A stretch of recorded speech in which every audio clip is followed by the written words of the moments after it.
Hey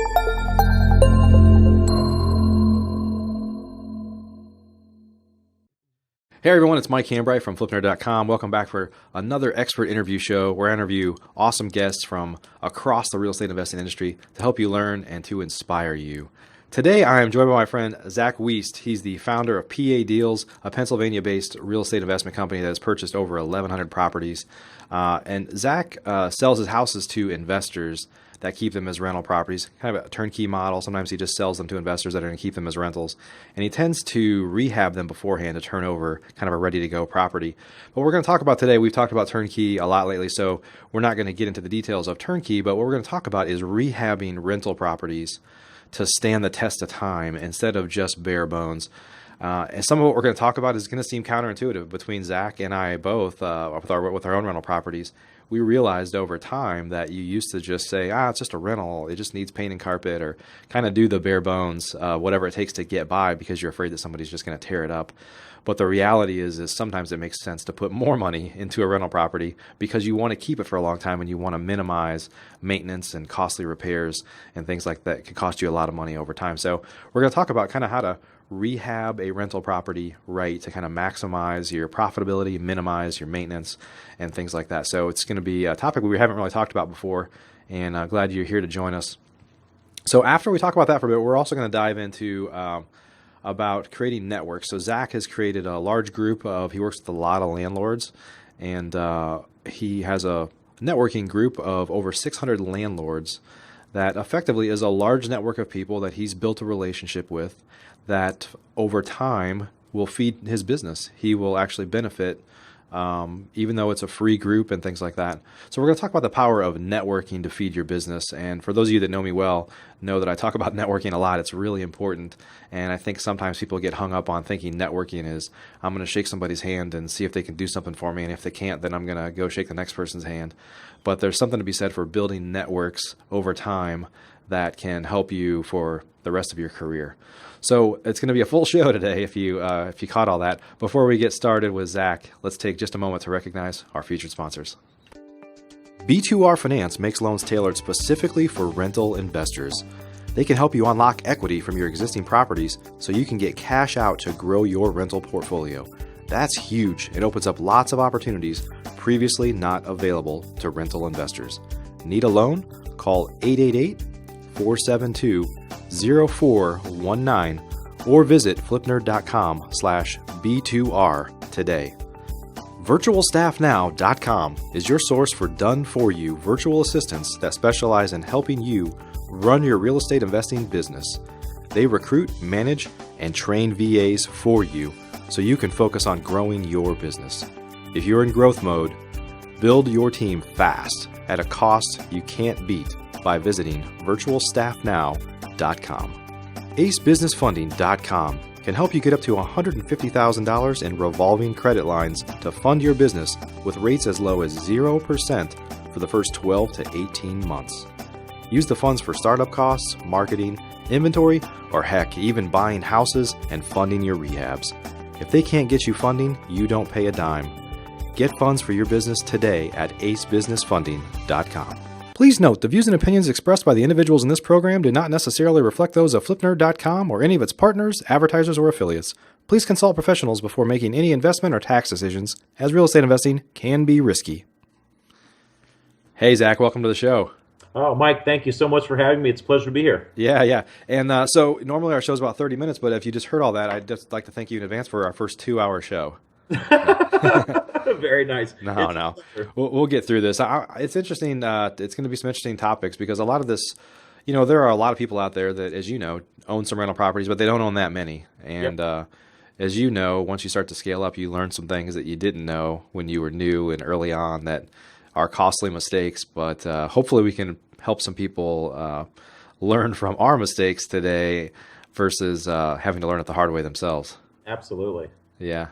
Well, hey, before we get started, why don't you tell us a bit about you and kind of how you got started and how you got to where you are today?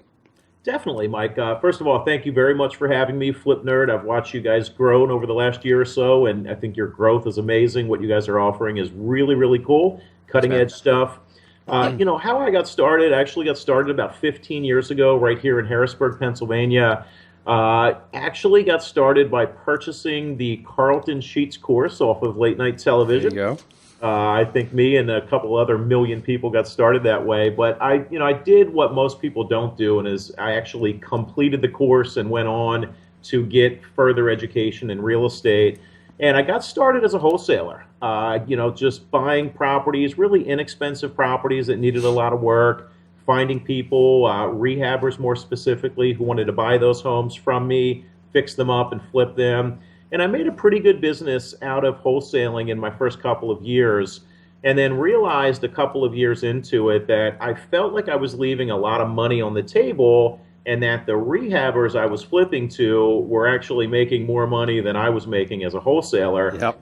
So about 2, maybe 3 years into the wholesaling business, I transitioned into fix and flip deals, with the primary exit being to retail buyers. And I did that for about another 3 years, up through about 2007. And when the market collapsed in 2008, as you probably know, Mike, there were no buyers to be had. So my Yeah. entire business model of fixing and flipping real estate was dead on arrival. And it really forced me to kind of rethink life and rethink business and come up with other ways of profiting in real estate. And what I noticed in 2008 is, as our country was in just tremendous turmoil and the real estate market was tanking, what was still working well were good buy and hold rental properties. And so when the buyers from a retail standpoint dried up, I segued into selling rental properties to landlords, well qualified landlords, or really not even landlords, passive investors looking to experience the benefits of investing without all of the headaches. Yep. And so in 2008, we really began to build up a fix and flip business model geared at passive investors. And I've been doing that ever since. We've sold about 600 properties through our turnkey model. And as I was building the turnkey model, I also began accumulating good rental properties myself. As we sit on this interview today, I've got about 100 rental properties that I call my own personal rental portfolio. Awesome. Single family homes, multifamily, and a few commercial things. And it's going great, man. So I've been at this now going on 16 years. I've experienced the good and the bad of the business. And as we talk today, things are pretty good. Yeah, good. Well, what's interesting is, and I want to kind of emphasize, we talk about this on our show a fair bit, because I have a lot of guests that have been around for a while and they've been through some different cycles. But yeah, maybe you could just take a minute to, not harp on it, but just talk about the importance of being able to evolve as markets change, because I think that's one of the biggest lessons, that real estate investors either get wiped out because they didn't learn that, or they can stand the test of time because they're aware that, whatever they're doing today, hey, this is working great, but you always kind of need to be like looking ahead, right, as to what am I going to do if this happens, and kind of planning for that, kind of evolution. Any thoughts on that? Yeah, Mike, I got to tell you, when I got started, I started in the year 2000, and from 2000 until 2007, we saw nothing but massive success. I didn't even know what a down real estate market was. And it hit me like a ton of bricks in 2008. And literally, like I said, I was forced to rethink my entire business. And I think the lesson that I got from that is you really need to be able to adapt to market conditions, whether it's the Great Recession like we dealt with in 2008, or any type of local or national financial crisis that is affecting the real estate market. And, for me, it was a matter of assessing the market conditions, trying to figure out a business model that worked for that particular market. In my case, it was selling rental properties, because we couldn't sell to retail buyers. There was no exit there. And I think what I would say is just always, as a businessman, as a real estate investor, understand that markets do change. Cycles happen, and you've got to be quick to adapt.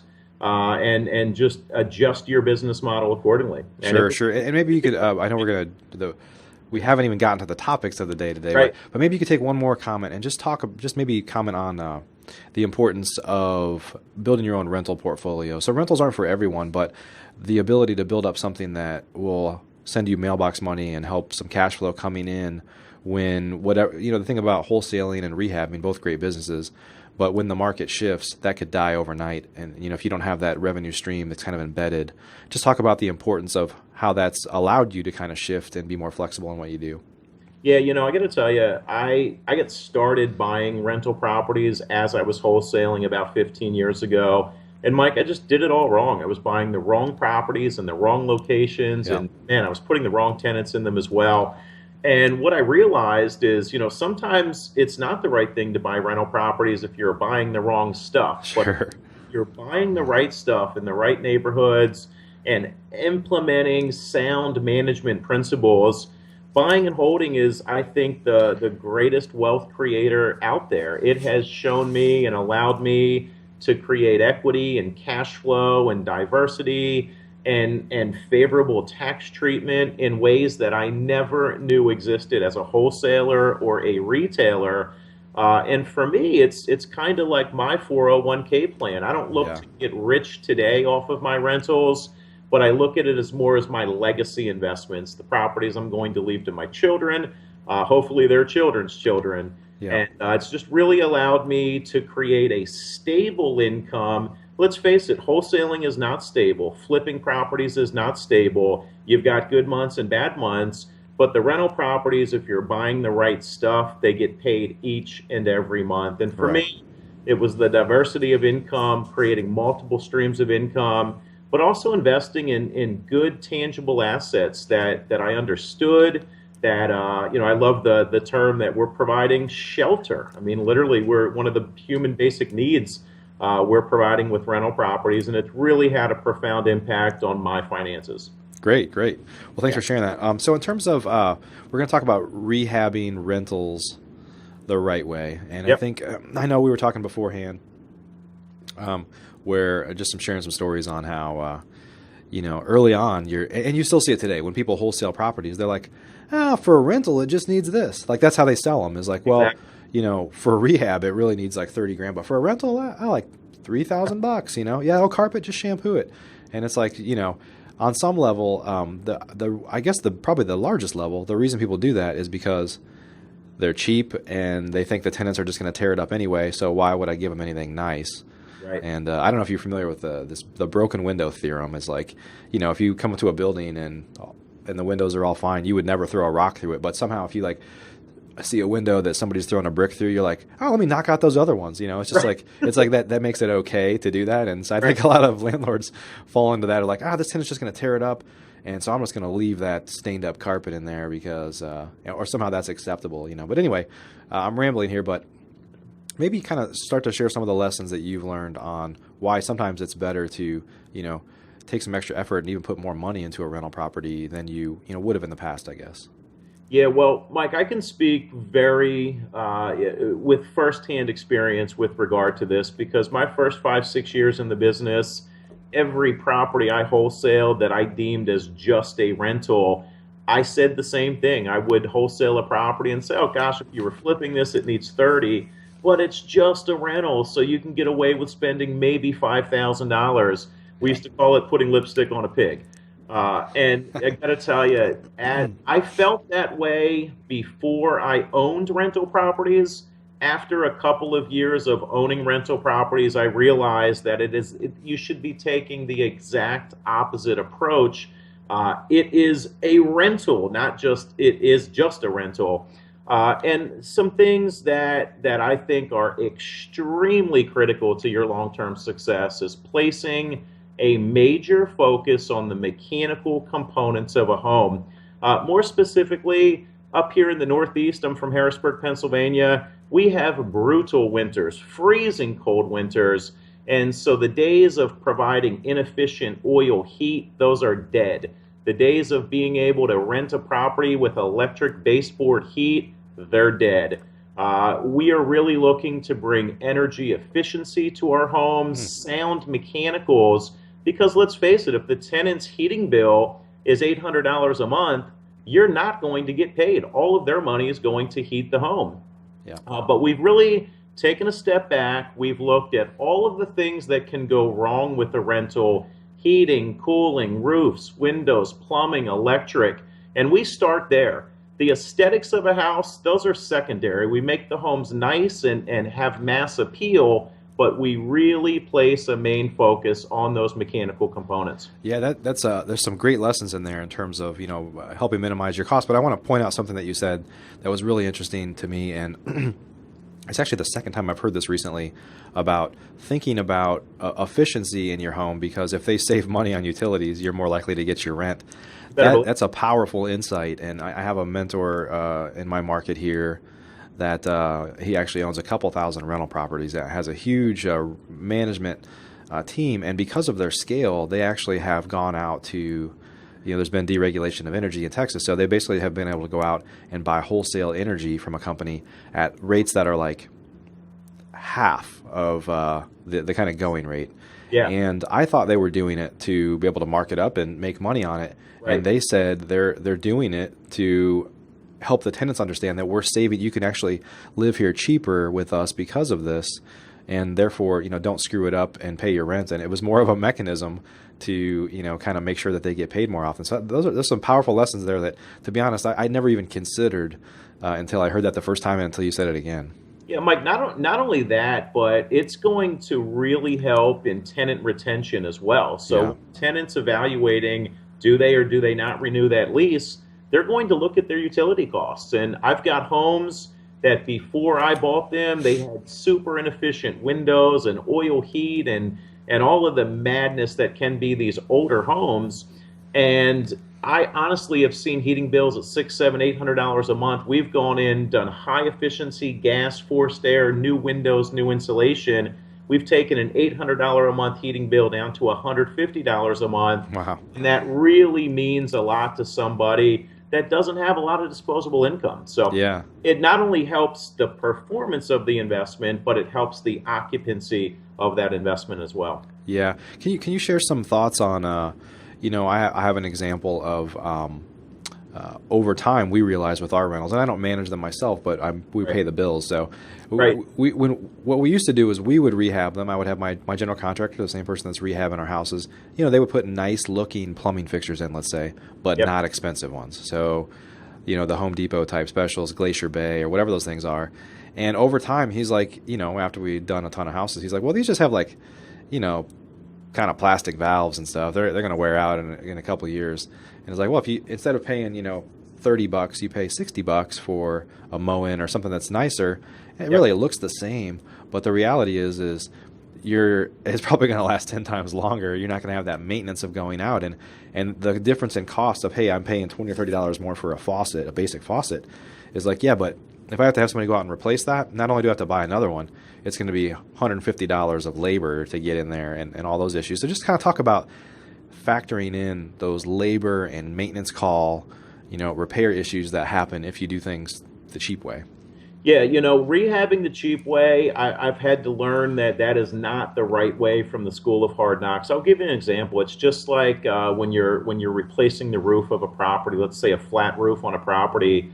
A lot of investors will look at that and say, oh, just throw road asphalt over that, that'll be fine. And the reality is that junk lasts maybe 3 to 5 years up here in the Northeast, where our philosophy is good. Do it right the first time, and do road rubber.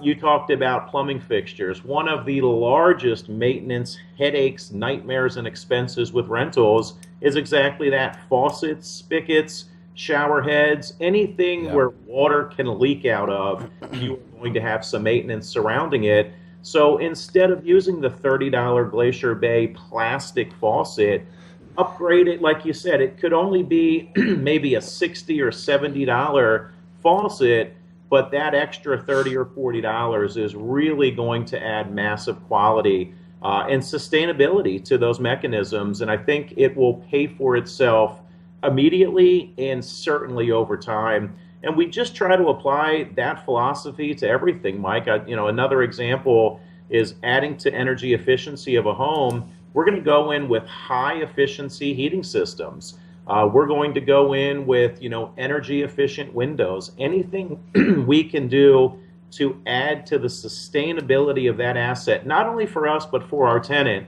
is going to help us in the long run. Yeah. Could you maybe share, this could go in a lot of directions, so I'll try to give you some direction here. But in terms of giving a tenant a nice home, not that anybody wants to give them a not nice home, but it's very true. I mean, I saw this myself. We buy some rental property. I'll give you an example, a fairly recent example in the past year or so. Okay. Bought a house, totally rehabbed it. It was like new, Okay. Put a tenant in, they made one payment, then it took us 2 or 3 months to get them out. Yep. And they did $8,000 in damage in terms of a make ready. I mean, they just destroyed, Yeah. holes in the wall in the drywall, destroyed the carpet. And it's like, that stuff hardens you. You're like, well, the next person, they're getting, cheap linoleum, and Right. it's just it hardens you as a business person. First off, you start to lose faith in humanity. Secondly, you question whether you should be in the rental business at all. Right. And third, it kind of hardens you to say, I'm just going to do the basic because they're going to tear it up anyway. So kind of talk about that balance between, somebody making you bitter because of the way they treated your house, and that value of giving somebody a good home to where they take care of it and stay for a lot longer. Yeah, I think it all comes down, Mike, to durability. I'm not so much concerned with the aesthetic appeal. Yeah. No, I'm not going to spend twice the price to bring a nicer looking vinyl into the home, but I am going to spend a little more money to bring a more durable product to that home. Yeah.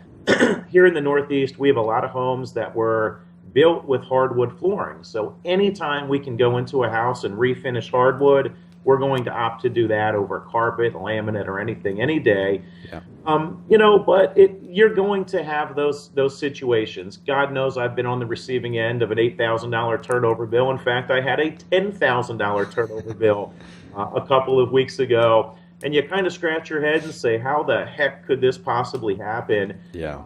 And, for the listeners who don't own rental properties, I'll tell you, usually it comes back to the actual asset and the neighborhood, because let's face it, good tenants want to be in good houses and good neighborhoods.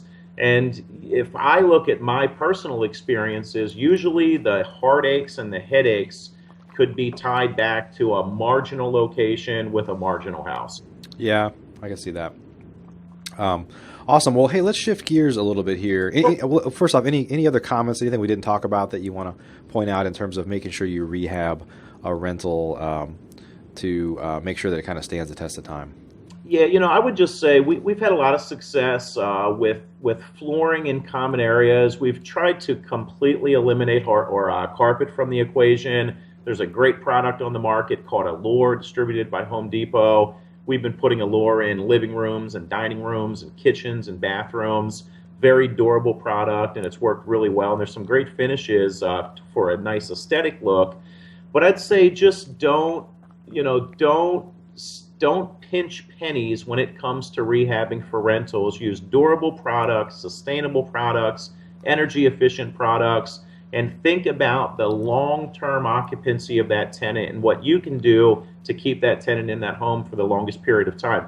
Mike, as you know, one of the biggest expenses with rental properties is turnover. Absolutely. You can avoid those turnover expenses, or at least minimize those turnover expenses, by providing an energy efficient home to your tenants. It'll go a long way.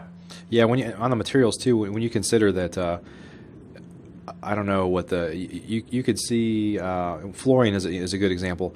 I don't know, you're going to know this number off the top of your head better than me, but a significant portion of the cost of that flooring is the installation of it, and a more expensive, you spend a little more on a product that's more durable, the installation is the same price. So exactly, yeah, you're exactly right. You hit the nail on the head.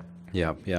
Awesome. Well, so let's shift gears here. Let's talk about networking. So I know you've built a large kind of a mastermind group with landlords that want community, that want to talk about issues and stuff. And then ultimately, I don't know if this is even necessarily your intention ultimately, but ultimately you end up finding customers to buy your houses. And I talk a lot about, networking and building relationships with people and trying to maintain those relationships over a long period of time, because, having been in this business for a number of years now myself, I have relationships that are coming back around in ways that I never expected. Right. But I kind of went into it saying, hey, I'm going to meet people. I'm going to always do my best to serve somebody right. I'm going to educate. I'm going to do those things. And stuff will come back around. And I know you're seeing that. And I think a lot of people tend to be more transactional. Like, I want to go meet somebody to see if they can do this for me or whatever. And I think if you're doing that, you're kind of cutting yourself off to a lot of opportunity. But go ahead and kind of share your thoughts. Yeah, I think it's the whole philosophy, Mike, of you get what you give. And so we did start a local real estate club here, and we started it really with the landlord mentality in mind, but we've essentially attracted every type of investor, wholesalers, rehabbers, you name it. They're probably part of our club here in the central Pennsylvania region. And what I've found early on is we do not charge any money for membership to our club. And it really takes a lot of time and energy to create interesting, you do this podcast, it takes a lot of time to create interesting, timely, and relevant content. Yeah.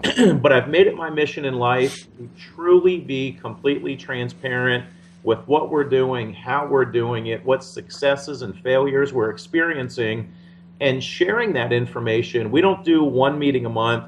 We actually do 2 meetings a month. One is based on analyzing deals. The other is based on a general real estate investing topic.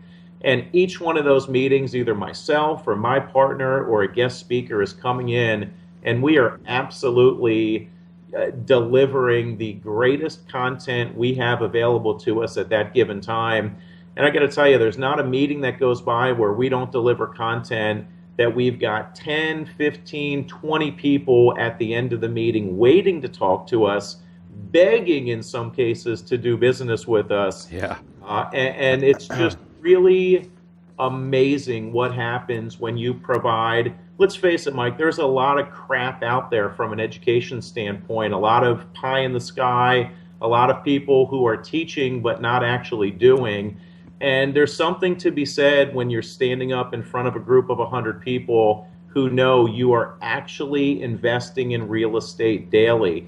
And so we've got perspective locally that not many people have, and we share that. And as a result, we are getting business, more business than I would have ever thought possible, not just to sell houses to, but people coming to us asking about coaching. We don't even sell coaching, and we've got people that are asking to coach them and willing to spend pretty good money for it. And not only that, but just the referrals and the strategic partnerships that come as a result of providing this information. It's more plentiful than I could have ever imagined before we launched on this endeavor. Yeah, and in your scenario, I'm sure there's people that are landlords in that group that just become dismayed, and they've got 5 rentals or 3 rentals, and they're like, I like the idea of all this, but I just can't do it anymore. You probably get leads sometimes to buy houses. And one of the things that comes out of it, I bet, because I've been in this situation, is when you do enough of referring a contractor or somebody to you, there are certain contractors in my business that I've had people that are general contractor, like they don't have capacity to work for anybody other than me because we're doing so many rehabs. Right. But then I've had people like the guy that replaces glass in our windows and stuff like that. Well, I just need him a little bit here and there. But I referred so much business to him that he'll literally drop everything. He's like, I have like a 3-week wait right now, Mike, but I'm going to do yours tomorrow. And it comes back around, right? It 100% does in every way imaginable. We did a study last year. We moved, I think, somewhere close to 100 houses, maybe 98 houses last year. And 40% of those houses were sold to members of our real estate club. I could not believe it. And this is, free. We're not exerting any advertising dollars to do this. It's just a little bit of time each and every month on delivering, really good information. And I got to tell you, people really appreciate and they realize when you're giving everything you have to give. And it does really come back to you in ways I can't even begin to describe. Yeah, and I've never been to your club. I'm not familiar with it, and it may be a little bit different about what I'm about to say. But the lesson here, in terms of people that are listening, thinking, well, that sounds awesome, but I don't want to start a club. I'm sure you have members inside of your club that are much more active than others, and they end up forming these kind of microcosm groups inside of it. They get the lunch, they get together with lunch, they share deals with each other and stuff like that. And so if you're hearing this and you kind of hear this lesson of networking, it doesn't mean you need to go start your own RIA club or your own networking group or any of those things necessarily. But of course you can if you want to. But it means just get active in some clubs that you like, and you can kind of build those relationships inside. Would you agree with that? 100%. I would say I'm, as the organizer, generating a lot of business organically through it. However, our members are, and there's not a month that goes by where we don't get a testimonial, two or three, where members say, just as a result of coming to the club, networking with the right people, I bought this house or that house, or I found this tenant, or I got this referral. And it really just begins to have a snowball effect where success breeds success. Yeah. And you start to build up that momentum with your club. Not only does your club grow, but you begin to grow as an investor. So yeah, it's not just me as the organizer. Our members, even people who have never done a deal, if they're networking right and sharing and being open about their challenges, there's always somebody in most cases in these clubs that is willing to help. And people like to help. I mean, honestly, most good people actually like to help others. Yep. And if you're out there and dedicated to things like these real estate clubs, they can pay dividends in ways you didn't even know were possible. Awesome. Well, Zach, thanks for your time today. If anybody wants to learn more about your company or you, or get a hold of you guys in some way, where would they go to learn more? Yeah, they can check us out at padeals.com. We've also got a special report available on buying and holding in 2015. They can download that for free at padealsradio.com. And everything we have to offer is either at padeals.com or padealsradio. Awesome. We'll add links down below the video Very for cool. those that want to learn more. Appreciate you spending time with us today. Really good lessons in here. Hopefully folks that are listening in learned a thing or two. And if you're out there listening, thanks for joining us again, and we will see you on an upcoming show. Zach, take care, my friend. Thank you, Mike. Are you a member of FlipNerd.com, the most robust real estate investing platform in existence, where you can find off-market wholesale deals and great vendors literally in your market? You can get access to advice from experts and learn about local clubs and events right in your backyard. If not, please visit FlipNerd.com and register for a free account. You can register in less than a minute. It's pretty much the coolest site that's ever existed in the real estate investing industry, so get on over to FlipNerd.com.